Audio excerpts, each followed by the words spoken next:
ሰላም ሰላም ጤና ይስጥልኝ ክቡራትና ክቡራን የአዲስ ምንጭ ሰዎች እንዴት ውላችኋል? እንዴት አምሽታችኋል?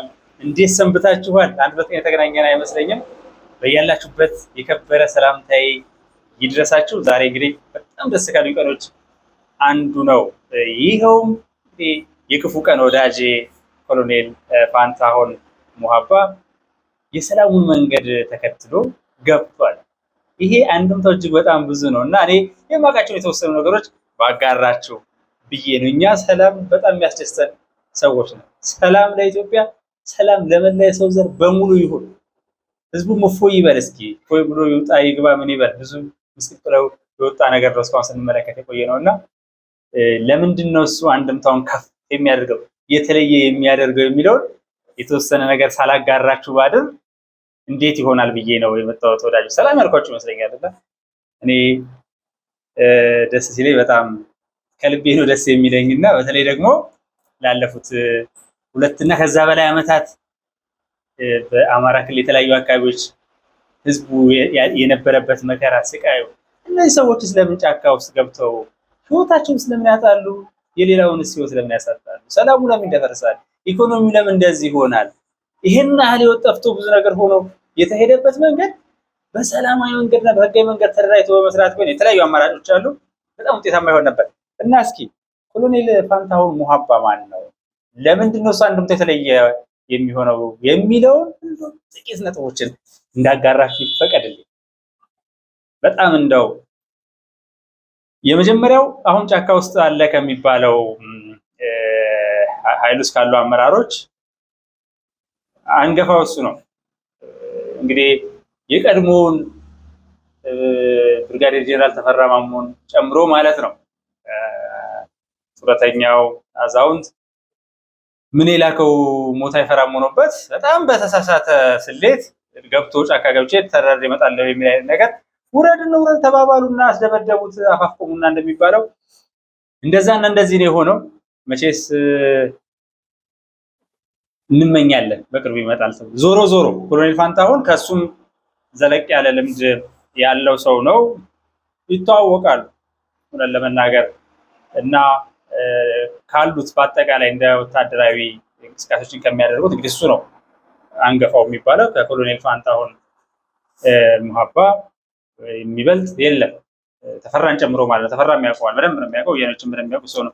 ይህንን ካልኩኝ በኋላ ትንሽ እንደ መረቅ ለማድረግ ያክል እንግዲህ ከኮሎኔል ፋንታሁን ጋር የምታወቀው በዛ በወያኔ የግፍ መከራ ውስጥ ኦልሞስት 9 ዓመት አካባቢ ከ2001 ጀምሮ ታስሮ የነበረ ሰው ነው፣ የቆየ ሰው ነው እና አሳሪዎቹ እንኳን ቲፒኤልኤፎች እንደው እየጠሉት ቢሆን ያከብሩት የነበረ ሰው ነው። ወታደራዊ መሐንዲስ የነበረ ሰው ነው እና መቼስ ኮሎኔል ፋንታሁን በነገራችን ላይ በሁሉም አቅጣጫ ያለው የጽንፈኛ አመራር ለኔ የሚለው ሰው ነበር። ነገሮችን ነው ስለማያወጡ ምናምን ስለማይሉ ነው እንጂ በአንድ በኩል ያው እነ እስክንድር ይፈልጉታል።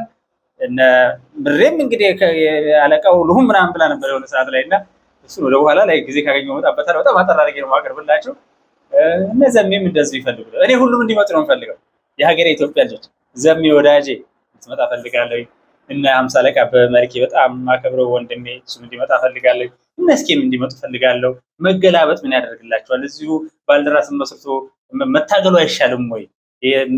ምስኪኑን ህዝብ ከምታዘርፍ ከምታስገድል ልጃገረዶችን በጥይት እየጨፈጨፉ ደፍረው ገለው ምናምን አድርገው የሚያደርጉ ሰዎች ጋር ከመሄድ በሞራልም በታሪክም ፊት ማለት ነው። ወደፊት በነገራችን ላይ ታሪክ ይጠይቃል፣ ህዝብ ይጠይቃል እና ብዙ ዋጋ የተከፈለለት ይሄ ህዝብ እንደዚህ ማን መጫወቻ ሲሆን በጣም ያሳዝናል። እና እስኪም ብትመጡ ምናምን ብትሉ እነ ምሬም እንደው ሚዳቆ ማደን እና ወታደራዊ ውጊያ ምናምን ይለያያል። እንደው ዝም ብሎ እንደዛ አይደለም ውጊያውና ሁሉም ግን ቢመጣ እና ደግሞ እንዲመጡ በዚህ አጋጣሚ ጥሬን አቀርባለሁ። ሰው ከ9 ዓመት ቆይታ በኋላ ተወጡ በፍጥነት በጥድፊያ ይሄ ፌስቡክ ማህበረሰብ ብዙ ነገሮችን በሚያደርግበት ሁኔታ ውስጥ እንግዲህ የሰኔ 15ቱ ጉዳይ ደግሞ የመጣበትን ነገር እናስታውሳለን። ሰኔ 15 ያው ብዙ እንዲና እንዲህ ተብሎ 2011 ለማንሳት በጣም ይከብደኛል። እዛ ውስጥ አሁን አልገባም፣ ጊዜውም አይደለም።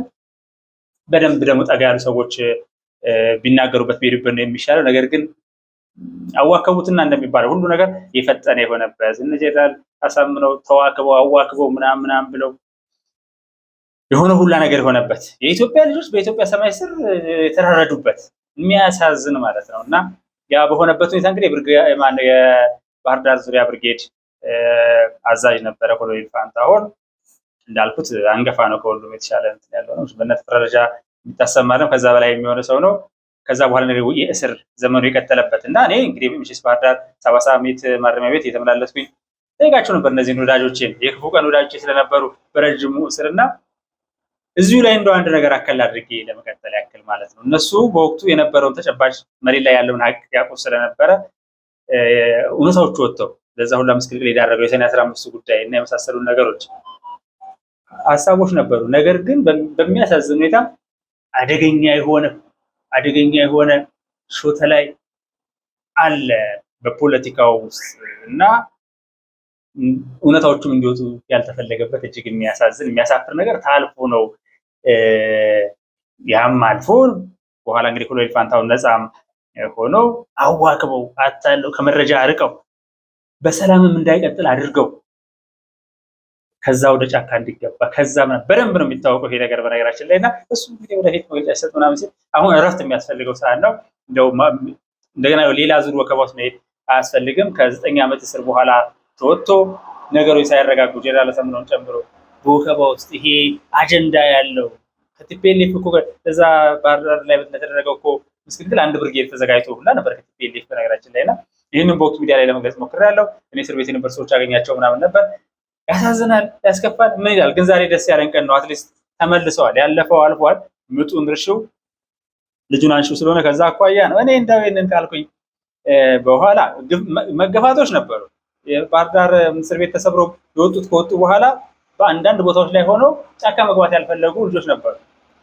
በሰላም መቀጠል የሚፈልጉ እስር ቤት ወር ተሰብረዋል፣ ወጥተዋል ምናምን ብለዋል። አሁን መንግስት እያደረገላቸው የምን አዛዥ የምን ኮር አዛዥ ምናምን የሚባሉ ልጆች መሄድ አይፈልጉ ነበር። መጀመሪያው ተደብቀው በቃ እኛ እነዚህ ልጆች ጋር እንሄድ ይሉ ነበር። ነገር ግን እንዲገቡ ይፈልግ የነበረ አመራር ውስጥ የነበረ ኃይል ነበር። በጊዜው ያወጡታል እነሱ። አሁን እየመጡ ነው ያሉት። አንዳንዶችም እየመጡ ስለሆነ ነገሮችን አላበላሸት አዝናለሁ። እዚህ ላይ በሆነ ነገር በደንብ ነው የማውቀው። ተገፍተው የገቡ ልጆች ተገፍተው እዛ ያለ አማራ ክልል ላይ ያለ መዋቅር ውስጥ ያለ ሰላቢ በጣም በሚያሳዝኑ ሁኔታ ልጆቹን ገፍቷቸዋል እና ይፈልጉ ነበር። በቃ በሰላም መኖር ነው ይፈልጉ የነበረው አንዳንዶች፣ ሁሉም እያልኩ አይደለም ያለው እና የመግፋቶች ነገሮች ምናምን እንዳሉ ይህንን ካልኩኝ በኋላ እንግዲህ እንደ አንድ ወታደራዊ መሐንዲስ ወታደራዊ ኢንጂነር ኮሎኔል ፋንታሁን ሟባ አንድ 3 ነጥቦችን ያውቃል። አንድ 3-4 ነጥቦችን ሲገባ እንዲሁ አይደለም ለባ አንድም ታው በጣም ከባድ ነው። መቼስ እንደው በእነስኬን መቼስ እንደ ወታደር የምትሏቸው አይደሉም፣ ፖለቲከኞች የምትሏቸውም አይደሉም። ምንድነው የሚባለው ቅብጥብጦች እና እነምሬ እነስክንድር ወዘተ የሚባለው ኃይል ከፋንታሁን ጋር የምታወዳድሯቸው አይደሉም። ተውት፣ እዛ ስሌት ውስጥ መግባት አልፈልግም። ነገር ግን እንግዲህ ከአንድ ወታደራዊ መሐንዲስ በውጊያ ላይ እንደቆየ ሰው የኮሎኔል ፋንታሁን ነው እያልኩ ያለሁት። አንደኛው ነገር ወታደራዊ አቅም የመገምገም አቅም አለው፣ ያውቀዋል። ያስተላለፍ በዚህ በኩል ያለውን ያ ከመረጃ ተደብቆ የነበረውን ሁሉንም ነገር በደንብ ረዳዋል። ስለዚህ ግራና ቀኝ ያለውን አስልተህ ነው ወደ ዲሲሽን ሲኬድ የሚኬደው እና ይሄም አንዱ ነገር ነው። በቅርቡ ደግሞ የሆኑትን ነገሮች እናውቃለን። እስካሁን ሲመጣ የነበረውን ምናልባት የአፋድ አማራ ፋኖ ህዝባዊ ድርጅት መቶ አለቃ ማስረሻ ሰጤ፣ አሁን መቶ አለቃ ማስረሻ ሰጤ ወታደራዊ እውቀቱ ያለው ፓይለት የነበረ ሰው ነው፣ ካፒቴን ነው። እንደገና ደግሞ ቀጥሎ አሁን አንገፋው ሰው መጥቷል እና ይሄ ትልቅ ነገር ነው እና አንደኛ ይሄ ነው። ወታደራዊ ያስተላለፉ የሚያሰሉ ሰዎች ናቸው። ፋንታሁን ኮሎኔል ፋንታሁን ደግሞ በዛ ደረጃ ያለ ሰው። ሁለተኛው በነፃነት የሚደረገው ነገር በደንብ ተመልክቷል። በቅርቡ ተመልክታችኋል። እነዛን 3 ልጃገረዶች ምስኪኖች ፊደል ያልቆጠሩ ምን ያሉ ሰው ቤት የሚሰሩ ለስለሰም አዋክበው ቀጥቅጠው ገርፈው አስለፍልፈው አሁን እነሱ ከመንግስት ጋር ሰሩ የሚባሉ ናቸው። ሁለተኛ ደግሞ ጸያፍ ነገር ተፈጽሞባቸው በሴትነታቸው ላይ በመጨረሻ ላይ ረሽኑ ሜዳ ላይ ጥሎ የሚሄደውን ቡድን ሲመለከት እንዴት ይሆናል ብሎ ማለት ምንም ጥያቄ የለውም። ለነፃነት ነፃ አወጣለሁ በሚል ስም የተደረገው ነገርና የተደረገ የቀጠለው ነገር ይታወቃልና ይሄንንም በሁለተኛ ደረጃ ገምግሞታል ብዬ አስባለሁ። አሰላለፍ ሲባል ወታደራዊ ግምገማዎች ከነበረበት ሁኔታ አኳያ ያውቃል። እንግዲህ መከላከያ ውስጥ ኮሎኔል ማዕረግ እስከመድረስ የተሄደበት ስለሆነ ማለት ነው። ሌላ እንደው በሶስተኛ ደረጃ በዚህ ጠመንጃ ብረት ነክሶ በሄዱ ነው ወይስ በሰላማዊ መንገድ መታገሉ? ሰላማዊ መንገድ መታገል ከፈለገ ወይም ደግሞ አማራጩን በደንብ አድርጎ አስልቶታል ብዬ ነው የማስበው። በእነዚህ ሁኔታዎች የእሱ መምጣት በጣም ብዙ ነገር ነው እና ውሃ ከሚያነሱ ጫካ ውስጥ ከነበሩ ይሄ ጽንፈኛውን ቡድን ይመሩ ከነበሩ ሰዎች አንዱ ኮሎኔል ፋንታው ሟባ ነው። በእርግጥ ንግግሮቹ የተጀመሩት የዛሬ ሳምንት ነው ማለት አለ ቀደም ተብሎ ጀምሮ፣ ምክንያቱም ከመረጃ እንዲርቅ ተደርጎ ነበር። ይህን በደንብ እናውቃለን። መረጃዎች እንዲያውቅ ማድረግ ነው ጀመረ። መረጃዎች ሲደርሱ ምናምን ሞባይል እንኳን እንዳይዝ እኮ ማድረግ ሁኔታዎች ነበሩ። ለምሳሌ በደንብ እንትን እንዳይ፣ ምክንያቱም በሱ ደረጃ ያለ ሰው ሊያገኛቸው ነበርና እሱ መግባት በጣም መልካም ነገር ነው። እስካሁን የገቡት መግባታቸው በጣም መልካም ነገር ነው። ቀጥሎም ደግሞ መግባት መቻል አለባቸው። ይግቡና በጋራ በሰላማዊ በህጋዊ መንገድ መታገል። የሚያታግሉ ብዙ አጀንዳዎች አሉ እና እንደው ዝም ብሎ አልጋ ባልጋ ነው ምናምን ነው ማለት አለ። በጣም ብዙ የሚያታግሉት አሉ። ከመልካም አስተዳደሩ ጀምሮ ሙሰኛው የፖለቲካ ጥያቄዎች፣ የፍትሃዊነት፣ የህግ ጉዳይ ምናምን ችግር የለም። እነዚህን ሁላ ነገሮች መመረቅ ይቻላል። ቁጭ ብሎ እየተነጋገሩ ይሄ ሁላ በሬና ላሙን እየሸጠ ጫካ ገብቶ ገሎ ከሚሞትና ምናምን ምስቅልቅሉን ከሚያወጣ ኢኮኖሚውን ከሚያደፈርሰው ቱሪዝሙን ባለበት ከሚያቆሙ እናቶችን ከሚያስለቅስ ምን ከሚል ቢነጋገር ኖሮ ከተማ ላይ ሆኖ በያለበት ቦታ ቢያደርግ ኖሮ እረፉ ቢል ኖሮ ይሄ ያስቸግራል የሚባለውን ማመራት ሰከን አድርጎ ወደ ሰላማዊ ሽግግር የምንሄድበትን የዲሞክራሲ መለምለምም አንዱ ምክንያት ይሆን ነበር ብዬ አስባለሁ እና በድጋሚ ግን በጣም ደስ ብሎኛል። የተወደዳቸው የሀገሬ ልጆች ከመዲናችን ትንሽ ራቅ ብለን እንግዲህ በሀገራዊ ጉዳይ ላይ እየመከርን ያለንበት ሁኔታ ላይ ስላለ ነው ከመሸም ቢሆንችን አጠር አድርጌ ላቀርብላችሁ ያሰብኩት። እንግዲህ ወደ መናገሻ ከተማችን ወደ አዲስ አበባ ስንመለስ በቆይታችን ላይ የነበሩ ጉዳዮችን ማጋራችሁ ነው የሚሆነው። ይሄ ግን በጣም በእውነት ሊታለፍ የሚችል ነገር ስላልሆነ ነው የመጣሁት ማለት ነው። ኑሩልኝ፣ ክበሩልኝ። ከመውጣታችሁ በፊት ላይክ እና ሼር ማድረጋችሁን በፍጹም እንዳረሱ። በጣም ደስ ብሎ ነው ይሄንን መረጃ የምንካፈለው ብዬ ነው የማምነው።